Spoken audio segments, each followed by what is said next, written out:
감사합니다. 오늘 함께 나눌 말씀의 제목은 나를 사랑하시는 예수님으로 말미암아라는 제목으로 우리 함께 말씀을 보도록 하겠습니다. 지난주에 우리 암송했었던 거 기억하시죠? 예, 주의 뜻이면 우리가 그렇죠. 예, 할렐루야. 우리 성도들이 어렵지 않았죠? 길지 않으니까. 그것에 이어서 오늘 말씀을 하게 되는 것이기 때문에 그 말씀을 딱 붙들고 이제 말씀을 시작해야 합니다. 아셨죠? 다시 한번 크게 한번 암송해 보겠습니다. 시작.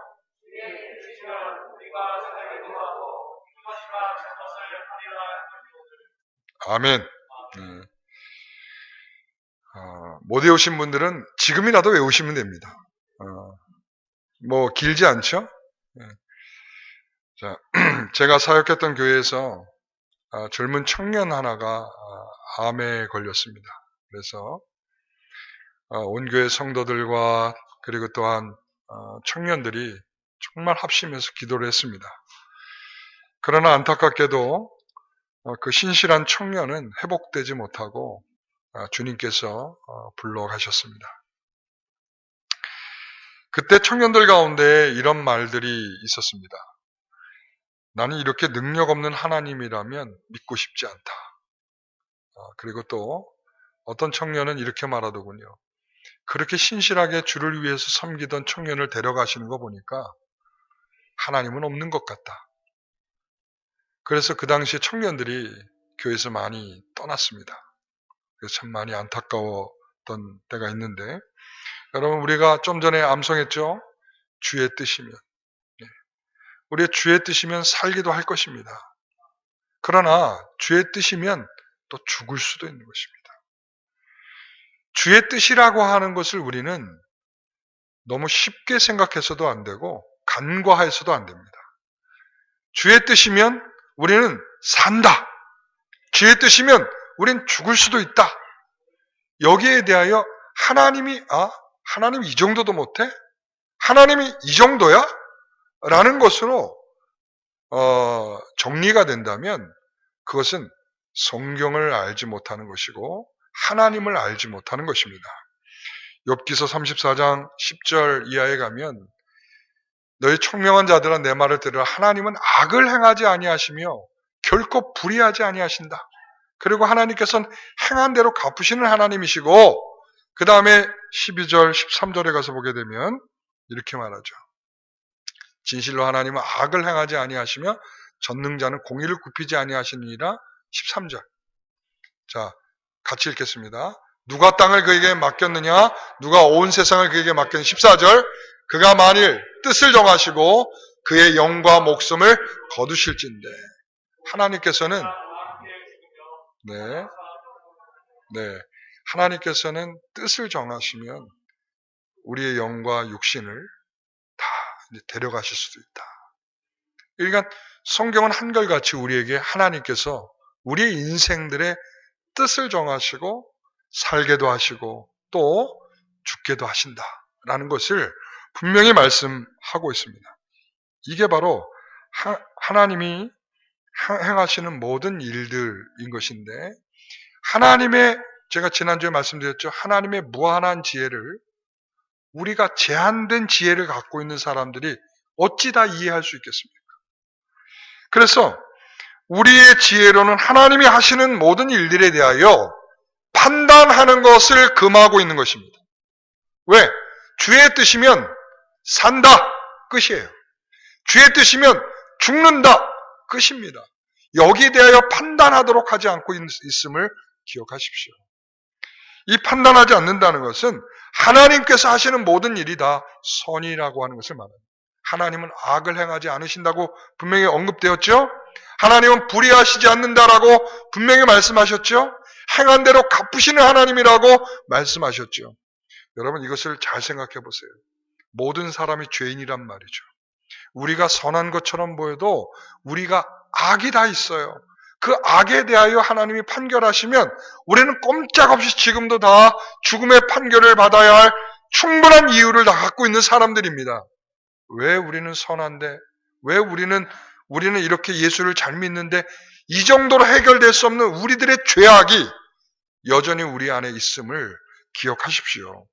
그래서 우리는 이것이 믿음이라는 것입니다. 하나님은 선하시다. 하나님이 행하시는 일은 선하시다.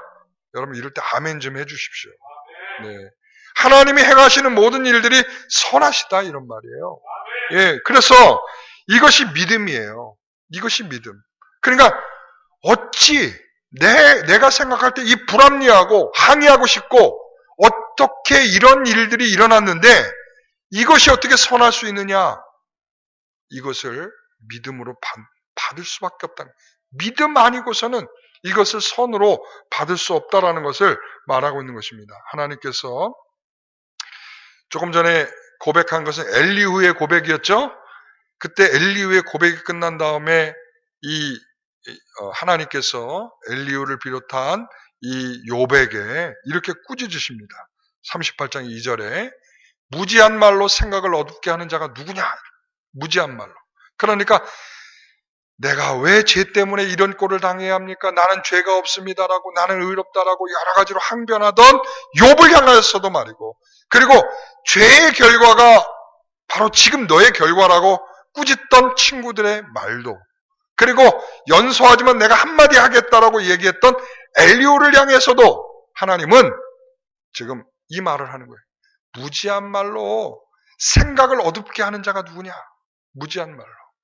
그러니까 너희들이 지금 하고 있는 항변, 너희들이 하고 있는 이 모든 것에 대한 답변, 이 모든 것들은 다 무슨 말이라고요? 무지한 말이다. 무지한 말. 그러니까 제한된 지혜로는 너희들이 말하고 표현하는 그 자체가 하나님 앞에서 무지한 말이에요. 4절의 말씀. 자, 이렇게 말하죠. 자, 그 이유가 여기에 있다는 거예요. 다 같이 내가 땅에 기초를 놓을 때에 내가 어디서 있었느냐? 내가 깨달아 알았거든 말할지요. 여러분, 내가 땅에 기초를 놓을 때, 다시 말하면 하나님이 창조할 때 너가 어디 있었니? 하나님이 어떤 지혜로 이 세상을 창조하고 있는지 너는 알고 있니? 너는 거기서 목격했니? 너는 참견했니? 너는 생각을 보탰니? 아무것도 한 일이 없는 거예요. 하나님이 모든 이 세상을 창조할 때에 하나님이 하신 일을 더하거나 빼거나 생각을 보태거나 할 수 있는 사람이에요. 그것은 고사하고 그것을 어떠한 지혜로 이루어지고 있는지조차도 알지 못하는 것이 우리 인간이라는 것이죠. 그런데 여러분, 이게 바로 어디에 속하는 거예요? 창조가 어디에 속한다고 그랬죠? 창조는 하나님의 작정에 속한다고 그랬죠. 하나님의 계획. 하나님이 계획하시는 것에 창조가 속한단 말이에요. 그리고 하나님이 또한 이 창조뿐만 아니라 섭리. 그러니까 하나님의 계획은 무엇으로 실행됩니까? 라고 물으면 뭐로 실행돼요? 창조와 섭리. 그러니까 하나님의 엄청난 지혜를 가지고 창조를 하셨고 하나님의 엄청난 지혜를 가지고 무한한 지혜를 가지고 세상을 섭리하고 계시단 말이죠. 그런데 인간은 감히 거기에다가 뭔가를 얹을 수가 없는 거예요. 왜 하나님이 이렇습니까? 항의할 수도 없고 왜 하나님이 이런 불합리한 일이 있을 수 있는 내가 불합리가 아니라고 하나님 말씀하고 있는 거죠. 여러분, 이것이 바로 우리가 표현할 수는 있는 표현일지 모르지만 그 모든 것은 무지한 말이라고 오늘 표현하고 있는 것입니다. 하나님의 섭리는 우리가 원하는 대로 이루어지는 것이 아니죠. 그럼 우리가 창조자죠. 우리가 계획자죠. 우리는 그 계획에 속해 있는 피조물에 불과한 것입니다. 우리가 하나님께 할 수 있는 것은 뭐밖에 없어요. 그래서 하나님을 경외하는 것밖에 없는 거예요.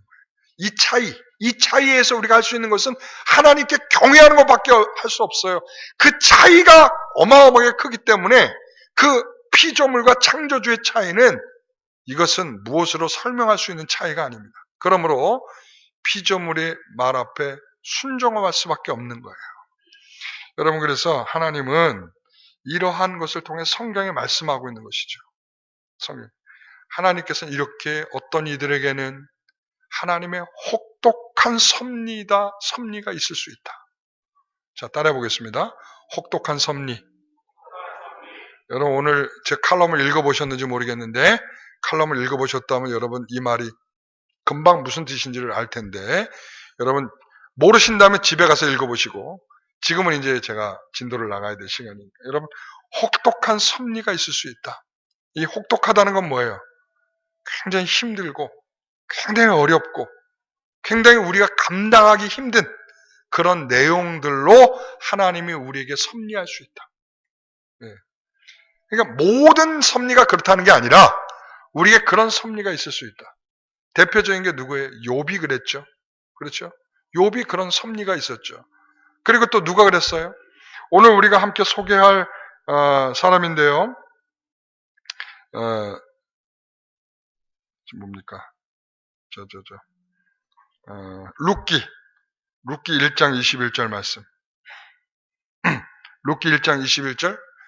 여기에 보면 내가 풍족하게 나갔더니 여호와께서 내게 비어 돌아오게 하셨느니라. 자, 여호와께서 내게 비어 돌아오게 하셨느니라.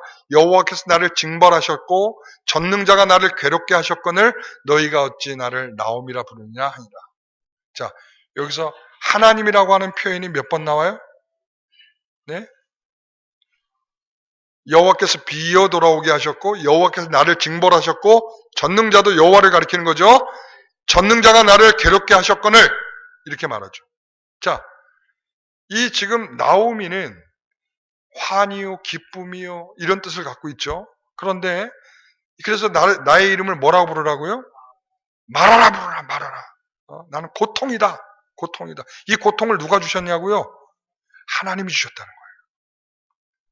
여러분 하나님이 나를 빈털터리로 돌아오게 하셨고 아들 둘이 죽었고요. 남편이 죽었어요. 그러니까 그리고 전에 여기를 떠날 때는 잘 먹고 살 방법을 찾기 위해서 떠난 건데 돌아올 때는 역시 빈털터리로 돌아왔어요. 그러니까 남편도 잃었어요. 그리고 아들들 둘을 잃었어요. 이런 상황 속에서 하나님께서 내게 빈털터리로 돌아오게 하셨다. 하나님은 내게 징벌하셨다. 하나님은 나를 괴롭게 하셨다. 라고 말씀합니다. 이게 바로 혹독한 섭리입니다.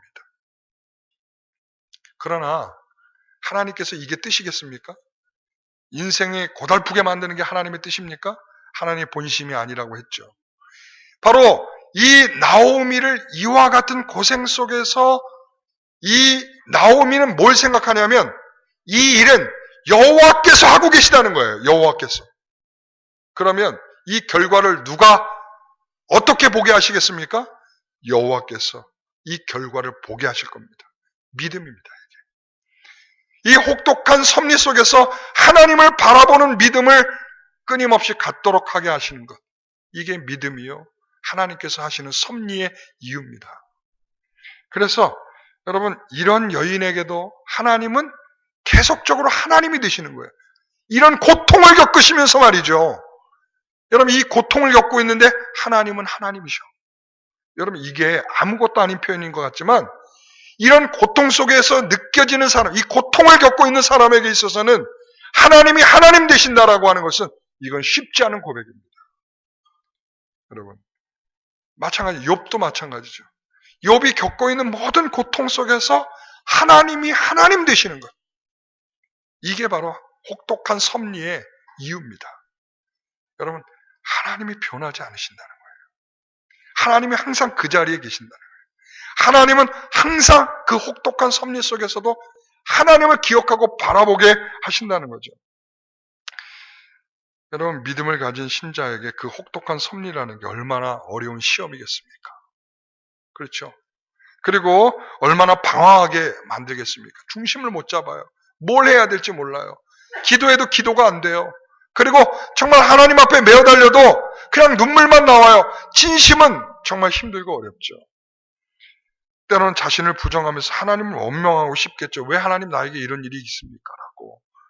혹독한 섭리는 우리를 굉장히 어렵게 만드는 조건일 수 있어요.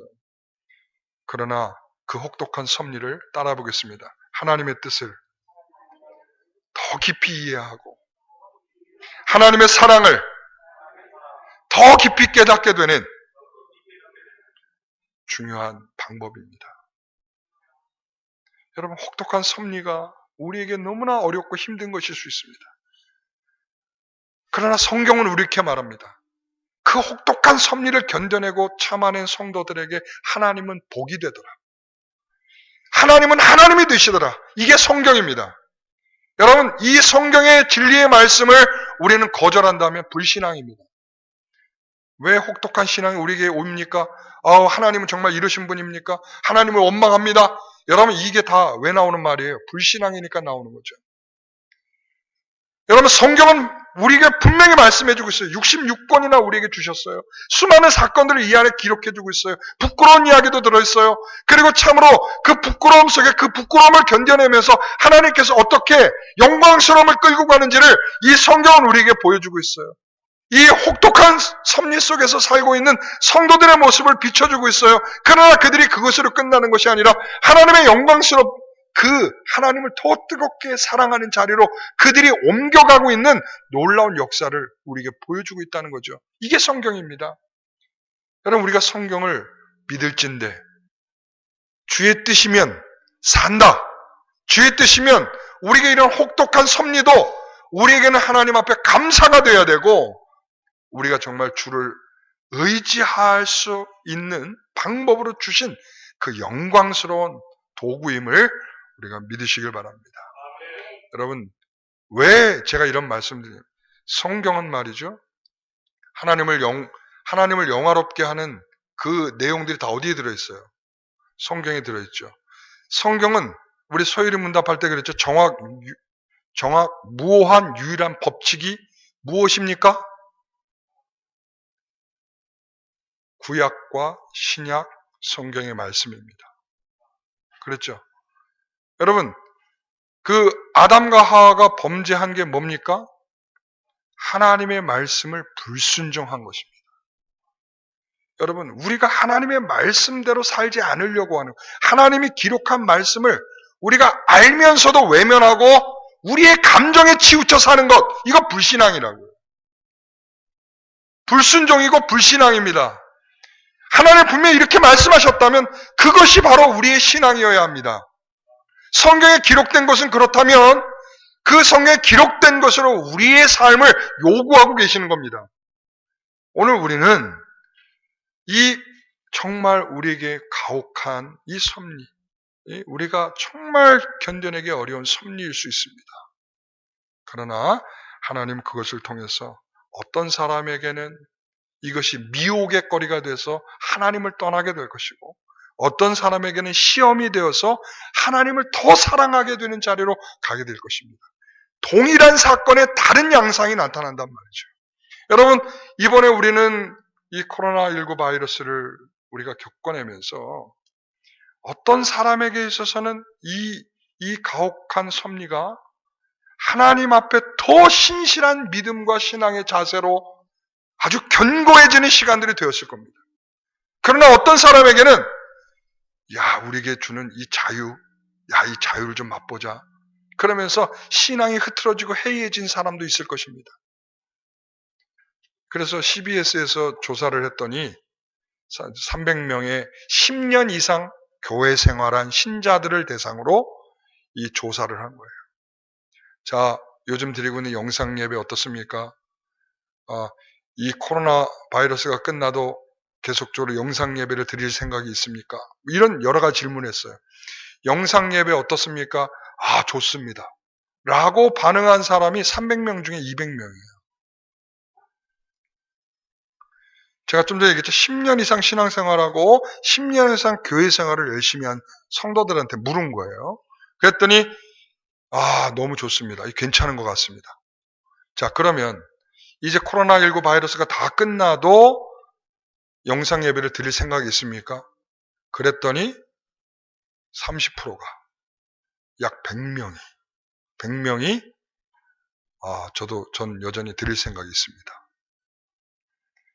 여러분, 특수한 상황에 특수한 내가 직장에 이럴 수밖에 없는 상황에서 이루어지는 일은 하나님도 이해하시겠지만 실제적으로 이것이 끝나고 그리고 교회에 와야 할 상황에도 난 그냥 요즘에는 인터넷, 스마트폰이 이동하면서 다 되잖아요. 아마 금방 바뀔 거예요. 이 집에서 예배 안 드려, 이제. 어디로 갈까요? 차를 타고 가면서 예배 드릴 거예요, 이제. 이거, 사람들이 영상으로 예배 드리는 인식이 굉장히 나빴어요. 10%도 좋아하는 사람이 없었어요. 근데 지금 70% 가까운 사람들이 좋아한다라고 표현해주고 있어요. 괜찮은데요? 여러분, 그리고 나는 이거 끝나도 계속 하겠습니다라고 30% 이상의 사람이 그렇게 말하고 있다는 거죠. 우리 영광교회 성도들은 없을 거라고 저는 믿어요. 네. 그렇죠?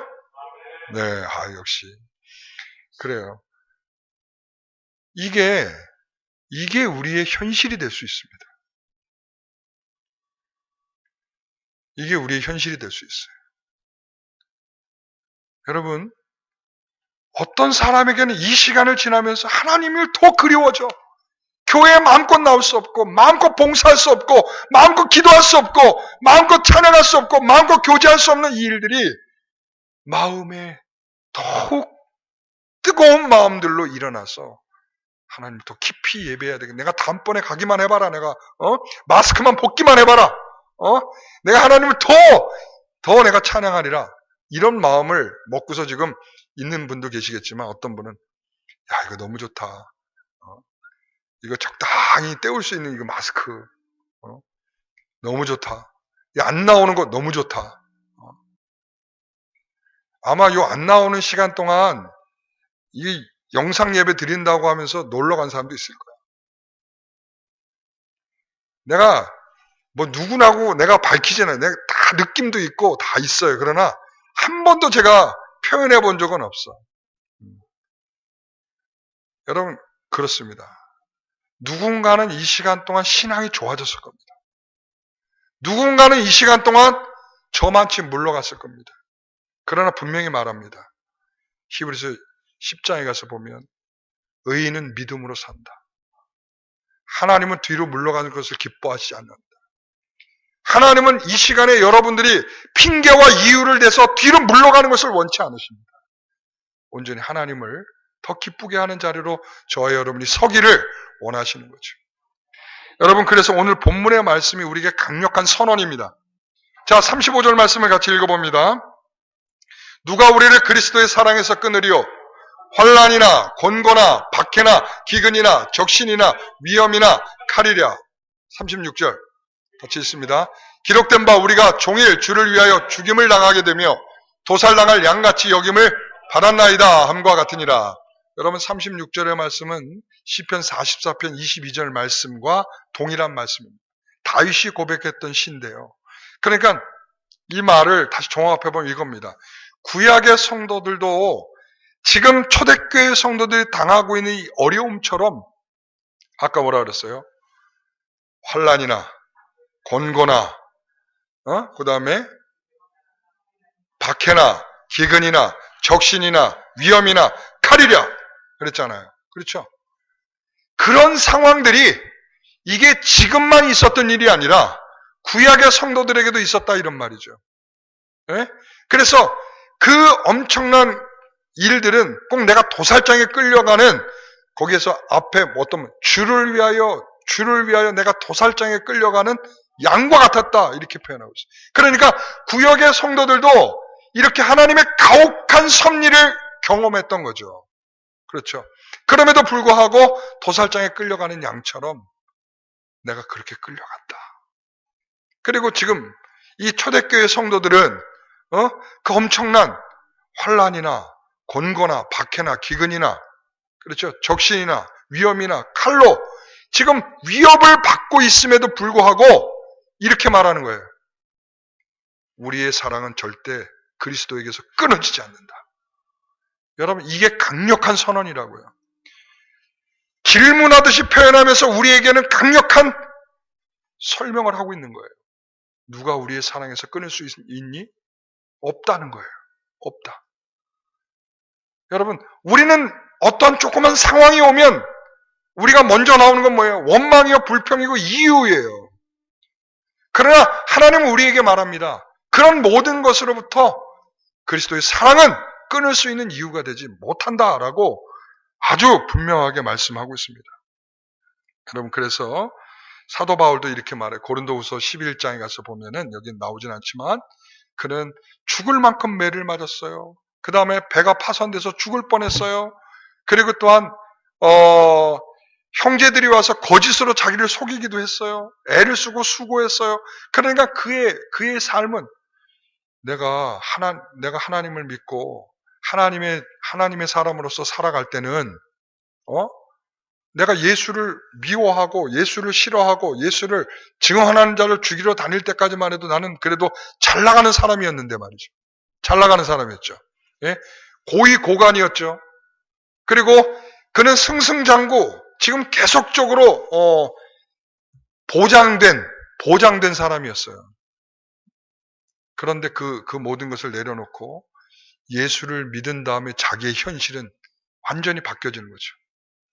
죽을 만큼 매를 맞고, 그리고 이 배를 타고 가면 배가 파손이 되고, 이게 정말 재미없죠. 내가 복음을 전하는 일을 하고 있는데, 내가 주를 위하여 헌신하고 있는데, 내가 매를 맞고, 배가 파손하고, 그리고 형제들이 와서 날 속이고, 유대인들이 따라다니면서 죽이려고 하고, 그리고 또한 정말 죽을 만큼 수고하고 애쓰고, 우리가 좋아하는 종목은 하나도 들어있질 않아. 그런데 사도 바울은 말하죠. 빌립보 교회 성도들에게 기뻐하라고 말이죠. 주 안에서 기뻐하라. 내가 다시 말하노니 주 안에서 기뻐하라. 놀랍습니다. 여러분, 구약의 성도들도 이런 혹독한 섭리를 겪었고요. 초대교회 성도들도 혹독한 섭리를 겪었고요. 사도 바울도 혹독한 섭리를 겪었고, 오늘날 우리도 그 혹독한 섭리를 겪고 있습니다. 그러나 그 가운데에서 진짜와 가짜가 판별되더라라는 거예요. 여러분, 그 혹독한 섭리를 겪으면서 가짜가 버텨낼 힘이 뭐가 있겠습니까? 여러분, 절대 버텨낼 수 없어요. 그래서 진짜가 남는 거예요, 진짜가. 여러분, 혹독한 현실에서 우리는 진짜 주님을 믿는 사람들이 주님 앞에 나타나게 되는 것이죠. 여러분, 바울은 이런 현실에서 자기에게 멈추는 것이 아니라 앞으로 오는 모든 성도들에게 동일하게 일어날 것을 말하고 있는 겁니다. 여러분, 그렇지 않습니까? 우리의 지금 상황을 보십시오. 얼마 전에 우리 성도들 가운데 나 3개월 동안 지금 월세도 못 내고 있습니다. 그 가게를 지금 오픈해놓고 열심히 지금 장사를 하고 있는데 3개월 동안 가게세도 못 내고 있는 거예요. 여러분, 얼마나 이 현실이 혹독합니까? 예? 그리고 여러분, 이 주변의 사람들로부터 눈총받고 완전 왕따 되는 거, 이런 경험 해보셨어요? 제가 우리 장례를 치를 때에 제가 노씨문 중에 우리는 그 시족이라 이 노씨 사람들이 많이 살고 있거든요. 그런데 아버지가 딱 돌아가실 때 제가 한번 말씀드린 것 같은데, 원래는 다 그 무덤을 다 미리 준비가 돼 있었어요. 그런데 우리가 예수 믿고 한다고 그날 이 장례 때 돌아보지도 않더라고.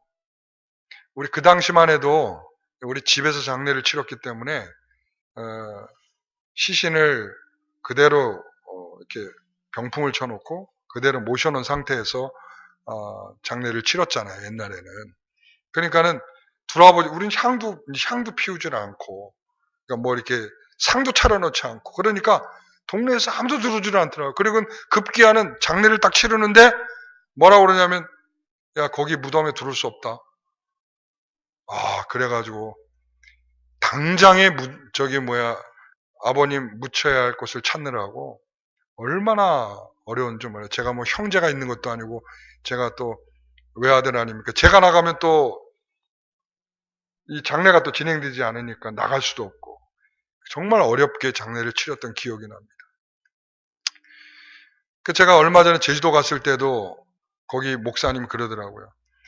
우리는 다 시족 사회입니다. 유교 사회예요. 그래서 부모에게 제사 돌아간 부모에게 제사를 지내는 것이 우리는 정말 기본적 예의고 미덕이라 만약에 그것을 못하게 되는 상황이 벌어지면 다 가족 간에 다 등을 다 돌려버립니다.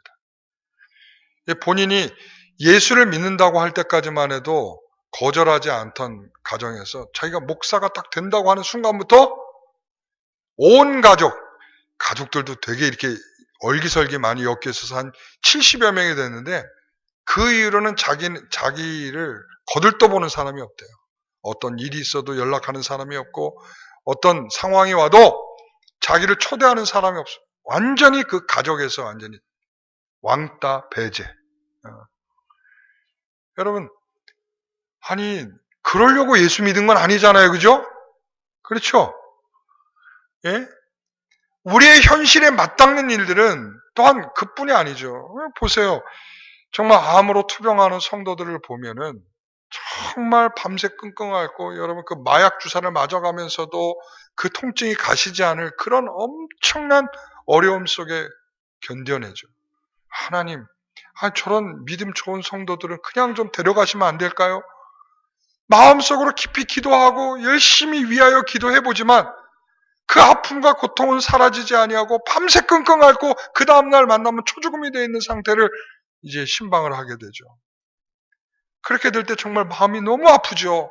하나님 제발 좀 차라리 그냥 데려가시죠. 하나님 저렇게 고통스러울 바에는 할 정도가 되는데 그런데 그 입으로 조그맣게 터져나오는 하나님을 찬양하는 마음과 기도와 감사가 그동안 내가 말하는 것들에 대한 부끄러움을 갖도록 만들더라고요.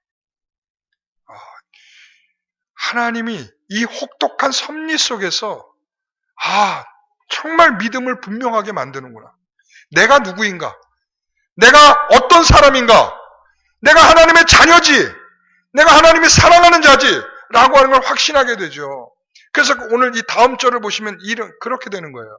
36절, 37절. 보면 37절 기록한 바 우리가 37절. 37절.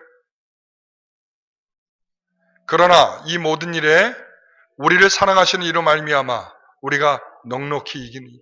이 모든 일에 우리를 사랑하시는 이로 말미암아라는 거죠.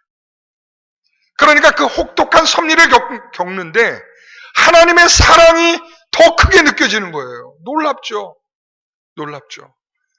그런 정도의 어려움이라면 하나님에 대해 부정하고 싶은 마음이 왜 안 들겠습니까? 예. 저희도 우리 아버지를 위해서 우리 어머니가 두 달을 매일 철야를 하면서 삼각산에 올라가서 기도하셨어요. 살려달라고. 그런데 저는 처음에 그래서 그때 이제 우리가 추수감사주를 이렇게 소천하시는데 돌아가신 그 영광스러움은 조금 이따 지나가면서 내 마음속에 금방 들어오는 생각. 하나님 꼭 이렇게까지 하셔야 되는 겁니까? 금방 불평의 마음이 다 나오더라고. 하나님 이렇게까지 하셔야 됩니까?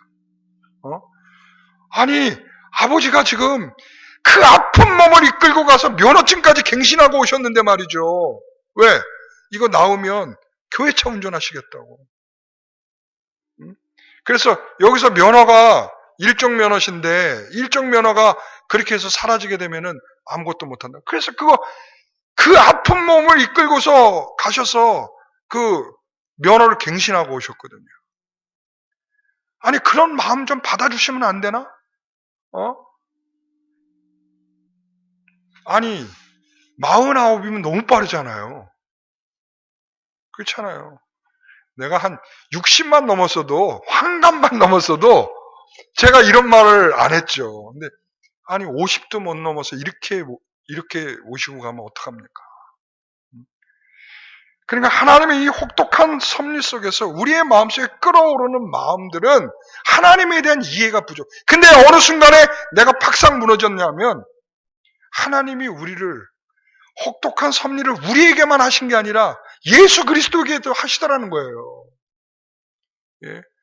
그분이 십자가를 지고 이 땅에 오셔서 살아낸 모든 인생의 삶은 혹독한 하나님의 섭리 속에 있더라는 거죠.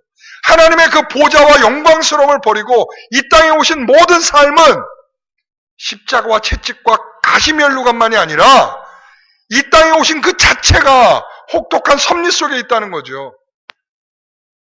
그런데 그것을 참고 견뎌내며 인내하신 그 주님은 하나님께 끝까지 찬양하며 십자가에서 죽으심을 당하셨지 않습니까? 여러분, 나오미가 아니라 한나도 혹독한 섭리를 겪잖아요. 자녀를 안 주셨어. 그렇죠? 자녀를 안 주셨어. 자녀를 안 주셨을 때 그가 하나님께 나가서 열심히 기도를 했어요. 그 모진 구박을 다 받으면서 자식 없다는 구박받는 게 얼마나 어려운 일이겠어요. 네? 그 구박 받아보신 적 있으세요? 우리 어머니가 그 구박을 받으셨다 그러는데 나한테 그 얘기를 하죠. 야, 니네 할머니는 박복하다. 왜 그래? 그렇게 아들을 원하더니 손주 보고 싶다고 아들 그렇게 원하더니 우리 할머니가 동짓달에 돌아가셨고 제가 정월에 태어났어요. 그러니까 한 달 차이로 못 보고 돌아가셨어요. 그래서 우리 어머니가 하시는 말, 참 박복하다. 그렇게 원하고 그렇게 나를 구박하고 니네 누나 태어나도 그렇게 그러더니 결과적으로는 그러더라. 여러분, 그 얼마나 어려웠겠어요. 한나가 얼마나 어렵고 힘들었겠어요. 그렇죠? 그 어렵고 힘든 속에 그가 할 수 있는 것은 뭐였겠어요? 그래요, 기도였어요. 그런데 이 참 재미난 일이 뭐냐면 엘리 제사장이 기도하는 한나를 보고 뭐라고 표현하냐면 1장 14절에 뭐라고 하면 포도주 끊어라. 그렇게 말해요. 포도주를 끊어라. 이 여인이 그러니까 이러한 핍박을 가정에서 받으면서 이 여인이 할 수 있는 거라고는 뭐라고? 아니, 엘리 제사장은 뭐라고 본 거예요? 그저 술 먹고 술 취해 있는 것밖에 할 것이 없는 것으로밖에 생각하지 못한 거죠. 그런데 이 한나는 하나님께 뭐 하고 있었어요? 기도하고 있다는 거예요. 이 혹독한 섭리에 하나님이 주시는 특별한 마음이 이렇게 기도함으로 나타난다는 거예요. 하나님께서 기도하게 하셨고 한나에서 2장 1절에 가서 보게 되면 이렇게 표현하죠. 여호와로 말미암아 즐거워하며 내 마음이 여호와로 말미암아 즐거워한다라고 말해요. 그러니까 내가 기도한 것은 여호와로 말미암아 기도한다. 여호와로 말미암아 이루어질 걸 믿는다. 여호와로 말미암아 내 이 고통에서 벗어날 것을 믿는다. 입을 열어 하나님께 기도했더라. 그러면서 2절 말씀 같이 한번 읽어봅니다. 여호와와 같이 거룩하신 이가 없으시니 이는 주밖에 다른 이가 없고 우리 하나님 같은 반석도 없으심이니이다. 아멘. 여러분 그렇습니다. 여호와와 같이 거룩하신 분이 없어요. 여호와와 같이 그런 하나님이 없는 거예요. 나중엔 더 깊은 고백도 하죠. 하나님은 살리시기도 하고 죽이기도 하고 소홀에 내려가게도 하시고 예? 그러니까 하나님이 어떤 분이냐? 그리고 그 하나님께 내가 정말 내 삶은 슬프지만 그 모든 슬픔을 하나님께 맡기고 그러니 나에게 또 다른 즐거움이 오더라. 그래서 우리 고린도후서 6장 10절에 가면 이런 말씀이 있어요. 근심하는 자 같으나 항상 기뻐하고 라고 되어 있어요. 근심하는 자 같으나 항상 기뻐하고. 이 사도 바울이 그 앞에 표현하는 건 이렇게 표현해요. 내가 매를 맞고 환난과 궁핍과 고난과 못먹음 속에서 바울은 이렇게 고백을 하는 거예요. 근심하는 자 같으나 항상 기뻐하고 가난한 자 같으나 많은 사람을 부유하게 하고 아무것도 없는 자 같으나 모든 것을 가진 자로다. 여러분 이게 바로 혹독한 섭리 속에서 하나님의 은혜로 산다는 것이 무엇인지를 성경이 가르쳐주고 보여주고 있는 것입니다. 여러분 혹독한 섭리는 슬퍼하는 것으로 끝나서는 성경이 우리에게 가르쳐주는 게 아니에요. 혹독한 섭리에서 나 고통스럽다 원망하고만 있는 것으로 끝난다면 그건 성경이 가르쳐주고 있는 게 아니에요. 혹독한 섭리에서 그저 내가 인간적인 방법만 찾고 있다면 그거는 하나님이 가르쳐주고 있는 성경의 내용이 아니에요. 하나님은 기도하라는 것입니다. 자, 오늘 본문에서 뭐라고 그랬어요? 이 모든 일에, 예? 모든 일에 우리를 사랑하시는 이로 말미암아 우리가 넉넉히 이기니라. 우리가 이기는 근거는 내 실력에 있는 것이 아니고 내 능력에 있는 것이 아니고 바로 그분으로서 이기는 것입니다. 작년에 은혜에 관한 말씀을 설교할 때 제가 우리가 암송하도록 한번 했었잖아요. 기억 안 나시나? 자, 이 말씀 다시 한번 우리가 암송해 볼 겁니다. 자, 지난주 암송의 말씀 뭐죠? 다시 한번 암송해 봅니다. 주의 뜻이면 다시 한번.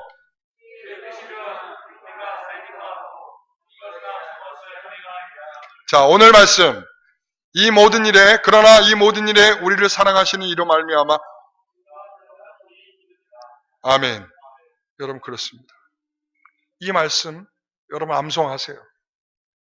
이 말씀을 암송하며 여러분 이겨내십시오. 환난이나 곤고나 박해나 기근이나 칼이나 위험이나 여러분 이 모든 것, 이런 모든 것이 그리스도의 사랑에서 끊을 수 없다. 왜 그러느냐? 이 사랑으로 우리는 모든 것을 넉넉히 이겨낼 믿음을 우리에게 주실 것이기 때문에 그런 것입니다. 사랑하는 성도 여러분, 지지 마십시오. 환경이 어떻다고 핑계치 마십시오. 불신앙입니다.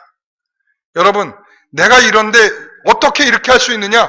그거 하나님이 여러분에게 주시는 성경의 가르침 아닙니다. 우리는 그 사랑으로 이겨내는 것입니다. 왜? 그 사랑이 어떤 사랑이에요? 하나님의 혹독한 섭리라고요. 혹독한 섭리. 사람이 가기 싫은 길, 사람이 가면 정말 진저를 치면서 죽을 것 같은 그 길을 우리 주님께서 묵묵히 걸어가시면서 우리를 위해서 승리해내셨다고요.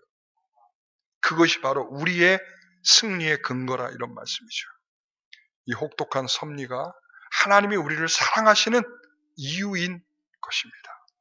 여러분 그것을 믿음으로 받는다면 저와 여러분들이 승리하게 될 것입니다. 모두 일어나셔서 오늘 함께 찬송하고 기도 한번 하겠습니다. 십자가 그 사랑.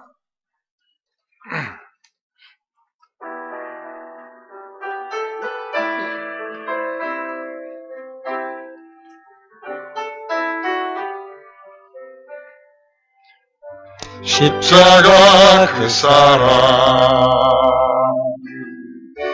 멀리 떠나서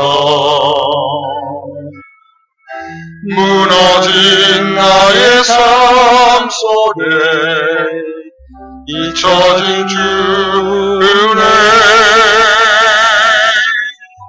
돌 같은 내 마음 어루만지사 다시 일으켜 세우신 주를 사랑합니다. 다시 한번 지나간 일들을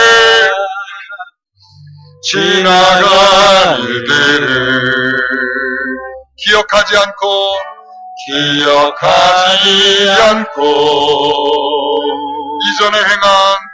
이전에 행한 모든 일 생각지 않으리. 사막의 강물과 길을 내시는 내 안에 세일하신 주만 바라보리라. 주 나를 보호하시고 주 나를 보호하시고 날 붙드시리.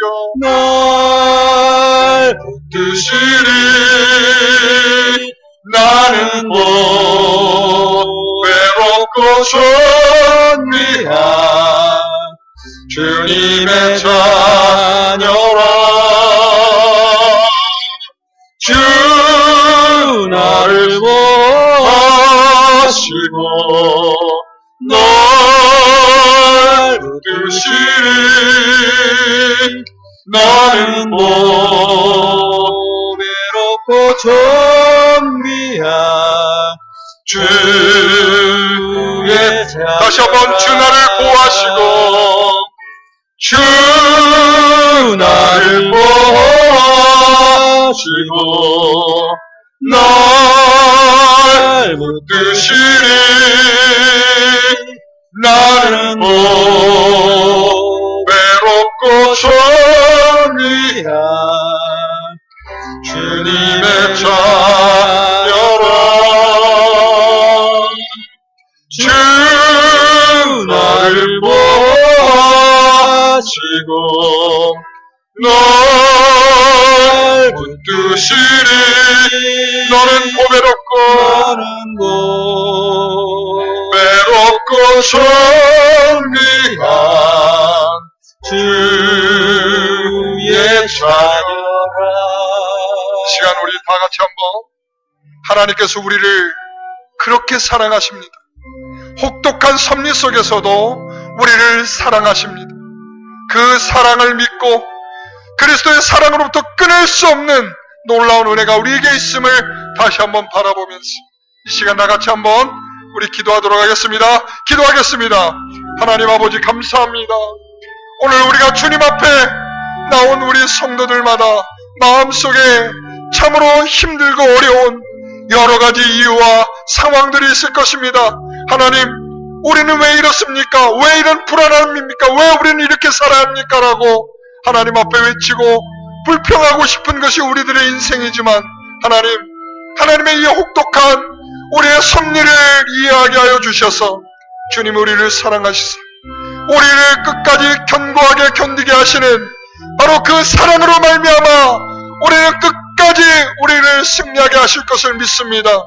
아버지 하나님, 우리에게 닥쳐올 아버지 하나님의 혼란이나 권고나 아버지 하나님이여 박해나 또한 아버지 하나님 시련들 속에서 우리는 정말 주님을 끝까지 사랑하는 믿음의 마음을 잃어버리지 않게 하여 주옵소서. 하나님은 불변하여 우리를 끝까지 사랑하시는 하나님이신 줄 믿습니다. 하나님 불의하신 하나님이시며 아버지 하나님께서는 악을 행하실 수 없는 분이심을 우리는 믿습니다. 아버지 하나님, 그래서 그 모든 어려움 속에서도 끝까지 견뎌내도록 이끌어주신 아버지 하나님, 욥이 있었고 다윗이 있었고 바울이 있었고 초대교회 성도들이 있었고 오늘날의 성도들이 있는 줄 믿습니다. 하나님, 우리를 그와 같은 어려움 속에서 끝까지 견뎌낼 수 있는 믿음을 주시고 하나님을 바라볼 수 있도록 하게 하여 주시고 내가 바로 보배로운 하나님의 자녀라는 나의 정체성이 분명해질 수 있도록 하나님 우리를 이끌어 주시옵소서. 아버지 하나님, 이 시간 우리를 그렇게 붙드실 하나님을 믿고 신뢰하며 예수님의 이름으로 기도하옵나이다. 이제는 우리 주 예수 그리스도의 은혜와 하나님의 크신 사랑과 성령님께서 함께 하시고 교통하시고 내주하심이 오늘 이 자리에 나와 혹은 또 각 가정에서 하나님 앞에 예배를 드리는 모든 권속들 위에 진정으로 어떠한 상황에도 이 모든 일에서 나를 사랑하시는 그 사랑으로부터 내 모든 것을 넉넉히 이긴다 라는 믿음을 선포하며 나아가기를 원하는 우리 영광교회 모든 성도들 위해 이제로부터 영원토록 함께 있을지어다. 아멘.